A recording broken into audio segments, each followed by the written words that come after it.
classroom doing this video. It's not the ideal place to be doing it, but it's what I got right now. It's what I have time for. Hopefully it's a little quieter. I'm gonna try to speak a little closer to the microphone here without getting my head up out of the picture.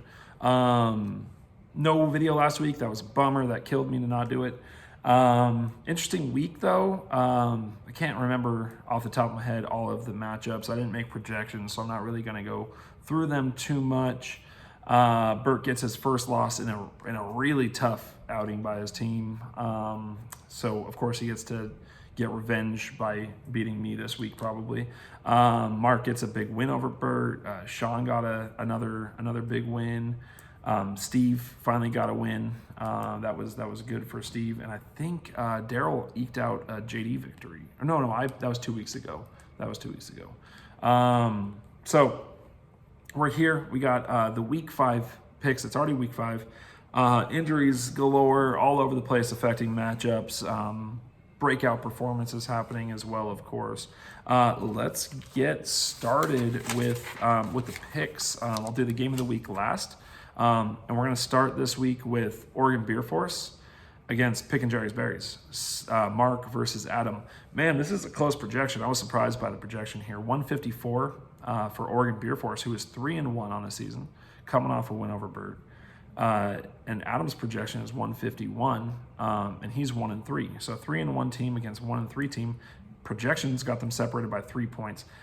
This is tough because the Seahawks are playing the Rams, that Rams defense, particularly those, Chris Carson is not good right now at all. And then, so Mark's wide receiver is kind of the staple of his team. They've got to go up against that tough Rams secondary, Jalen Ramsey. Man, that's tough for Mark. I think they'll manage to score points. I think that he'll probably beat this projection. I think he has most of the games this year so far. The key, though, is on Adam's side. Does James Conner score touchdowns versus San Francisco? He has to for Adam to have a chance to win this. And I'm kind of calling that if James Conner and Brandon Ayuk both get in the end zone, Adam wins this matchup. I don't think it'll happen. I think Mark's going to end up winning this. That's what I'm projecting. But if James Conner and Brandon Ayuk both manage to find pay dirt, then Adam upsets Mark for this one. But I'm going with Mark beating this projection. Adam probably not hitting his projection, maybe close to it. And I've got Mark winning by about 15, 20 points right now. Going to 4-1. Big start for Mark. All right. Next game. Cali Style versus the Baylor Broncos. These are two 1-3 teams, but they're about as different as 1-3 teams can get. JD got his win against Lucas, who was struggling a lot, especially at that point. Still not doing great, but Steve has lost some tough matchups where he scored a lot of points. In fact, he's like one of the top point scorers in the league right now. He might be second highest projection or second highest total points so far, and at 1-3. Right now, the projection is Cali Style, JD at 154, and Steve at 193, and I don't think it's going to be that different than that.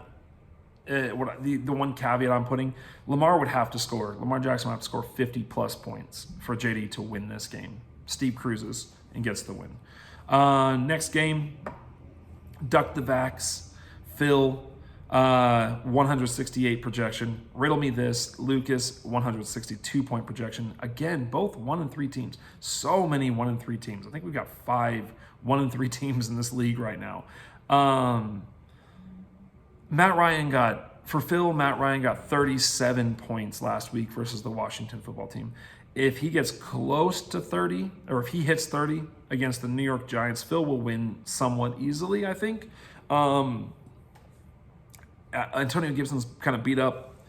He needs to score touchdowns for Lucas to win this game. He needs to score at least a touchdown for Lucas to have a chance to win this game. But the big question is, how much is Chuba Hubbard gonna get? Okay, what will Chuba Hubbard's game look like? Will he get enough? That's the major key of this game.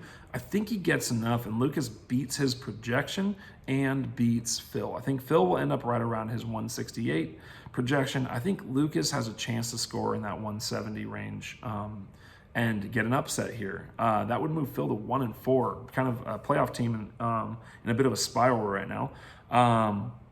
I don't love this projection. I'm making this my prediction. I think I'm basing that off of the less likely scenario, but I for some reason I just think it's going to happen. I think Phil's the more likely one to win. It's not who I'm picking. So this is kind of a split projection. I think Phil's more likely to win. I'm choosing Lucas for my guesses, my projections, my predictions here. Just because I think it's a weekend for the unlikely. Yeah, that's what I'm going to go with. So Lucas gets the win. Phil drops 1-4. Lucas goes to 2-3. Next game I'm going to look at, me, Papa Schwing versus the Hanoi Janes. This is the highest total projection this week. 188 for me to 202 for the Janes. I'm 2-2. Bert's 3-1. This is an old Schwing rivalry back from those weeks. I can't count on Aaron Jones and Dalvin Cook to combine for 20 points like they did last week in Bert's loss to Mark. I'm not going to be pretending that's something I can count on. I'm down Christian McCaffrey. I'm down David Montgomery. I need Dak to crush Kyler in order to win this, and I don't think that's happening. I wish I could be playing this game a little bit healthier, of course, always. But Bert's had his own struggles. But I'm not going to view Bert as going down to that 120 to 130 point mark that he hit last week against Mark. I expect Bert somewhere around 190 to 200. I expect myself to be more in the 170 to 180 range for this week until I get a little healthier. That seems like my cap. Maybe I get the upset, but I'm picking Bert right now to win this game. Which leaves us with one matchup left, and that's the game of the week between the Albuquerque Janes, Daryl at 3-1 against the Portland Ducks, Sean at 4-0. The Janes are projected at 185. The Portland Ducks projected at 188. So Sean's favored in this game. We've got a good quarterback matchup. Mahomes versus Brady. Mahomes playing Buffalo. Brady playing Miami. Running back matchup, you got Nick Chubb and Chase Edmonds for Daryl, looking at about a 36-point projection for them, while Jonathan Taylor and Najee Harris, you're looking at about 39 to 40-point projection for them. So a slight favor towards Sean on that, although I think that's some tough matchups. Got someone knocking on my door, and I swear it's a student, and I'm not going to answer it because they should be in music. They should not be bothering me right now. So I'm going to talk a little bit quieter and hope they go away. Okay. On to the wide receiver matchup. Tyreek, Stephon Diggs, and Marvin Jones coming in at 55-point projection. That's like Stephon Diggs' appointment. Diggs, yeah, it's a little disappointing so far this season. I think they're going to outperform that 55-point. Meanwhile, Sean has DJ Moore, Terry McLaurin, and Jamar Chase in his wide receiver spots coming in at 49-point projection. I think they also beat that. Sean seems to have two good receivers, like really good receivers a week, and then one somewhat disappointing one. Tyreek is, who knows. Diggs has been disappointing, like I said. And then we have, in the tight end matchup, we've got Dawson Knox at 9.8. Surprising player, 20 points last week, 15, I think, the week before, having a good season. Another Buffalo player in this game for Daryl. And Sean has Mark Andrews. Not consistent, but has had, I think, one of 3 games be really good this year, and then the rest be kind of meh. He's projected at 15. That's important in Sean's projection. He's got 15 for Mark Andrews, which is either very conservative or he will absolutely fall short of that. It seems like he's a explosion game type of player. In the flex, we've got Latavius Murray and Antonio Brown for Daryl. 29.5 points is about their projection, and Portland Ducks have Clyde Edwards-Helaire and Amari Cooper coming in about 33-point projection. And then our defenses, actually they're competing defenses here. Daryl's playing the Steelers against Denver. It could be a really good matchup for them, although Denver's been efficient. Teddy Bridgewater has been safe. And then Sean has Denver against the Steelers. I like that matchup. I don't like the Steelers offense. I don't know if Big Ben's playing, but if he's not, Najee's going to get his run, but they can really key in on that because God knows what's going on with the Steelers passing game week to week. Man, this game is really coming down to a couple NFL matchups. It's KC versus Buffalo. That's a huge one. Daryl is playing Mahomes, Tyreek, Stephon Diggs, Dawson Knox.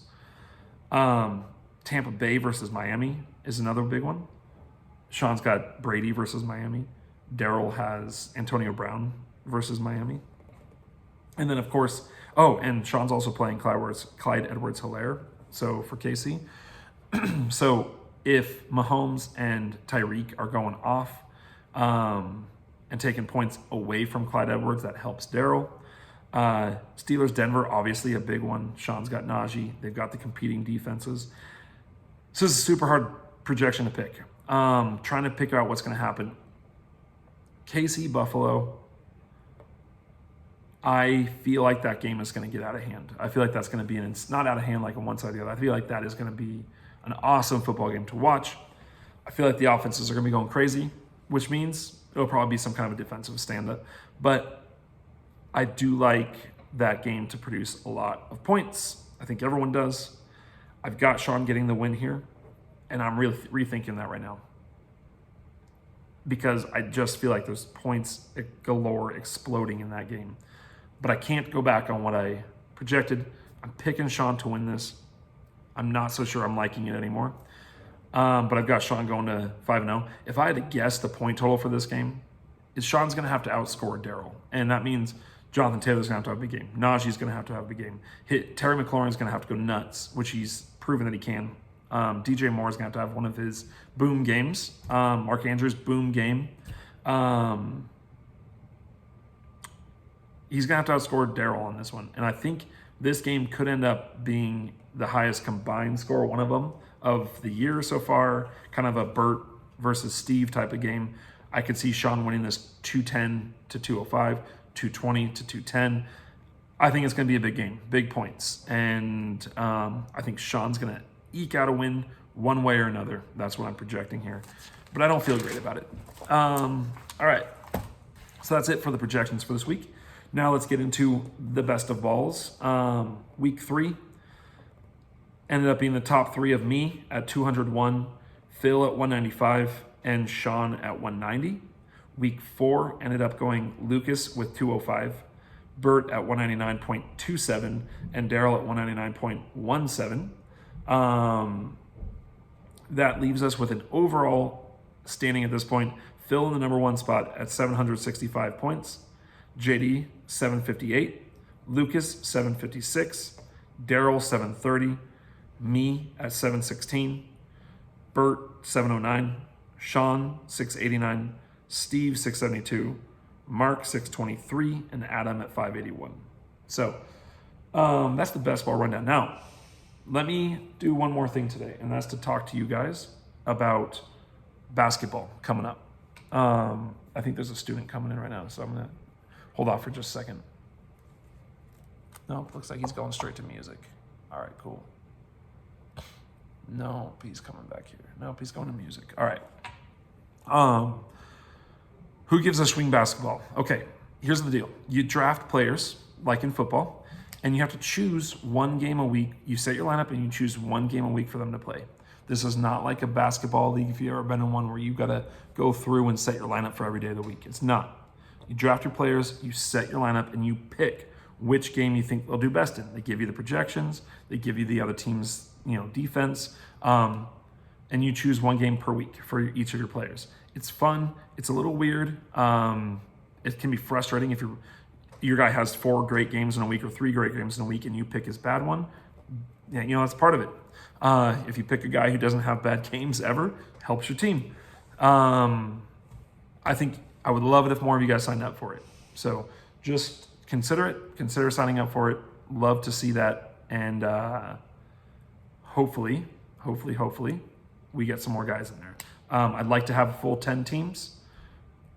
8 is great. 6 is what we had last year. I'd love there to be more. 8 is what I would really want to shoot for. So if I get Daryl and JD to sign up this year, if I get Lucas to sign up this year, I'm calling you guys out. If I get Steve-O to sign up this year, okay? Right now we had, JD did last year, I think. It was me, it was Mark, it was Adam, Sean, Mark's friend, and I think it was JD.